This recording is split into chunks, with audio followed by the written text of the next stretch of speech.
Termi mirësi, të bësh mirë, të jesh njeri mirë, është një term pak i keq kuptuar nga shumica e njerëzve në ditët e sotme.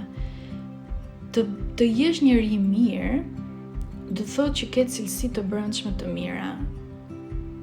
Nuk do të thotë vetëm sepse ti ndihmon të tjerë dhe je njeri mirë, jo.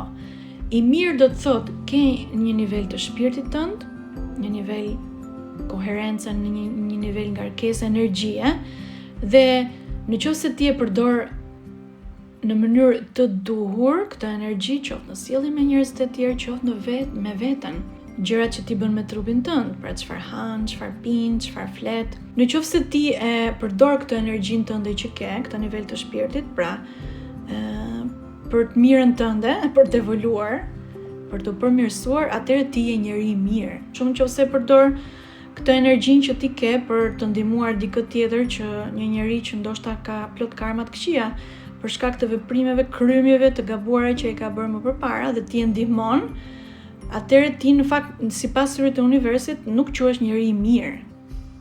Sigurisht mirë është të ndihmojmë tjerët, aq sa kemi mundësi, por do të kemi parasysh që a quhesh njeri i mirë apo quhesh njeri jo i mirë. Njeri i mirë quhet një njeri që përdor energjinë e tij për të evoluar veten dhe sigurisht më pas mund të ndihmojë të tjerët që të evolojnë apo të përmirësojnë gjendjen e tyre. Këtë energjinë që ti ke, pra që është niveli i shpirtit, e jep sepse po bëhesh i mirë, të tregosh që je i mirë, zemër mirë apo ku diun, domethënë e jep në mënyrë jo të zgjuar nga padituria, sidomos padituria e ligjeve hyjnore.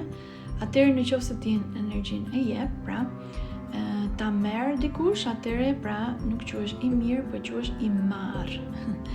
Quhesh pra sipas diturisë vedike i zhytur në detin e iluzionit, pra mara që quhet pra iluzioni. I mirë apo i marr?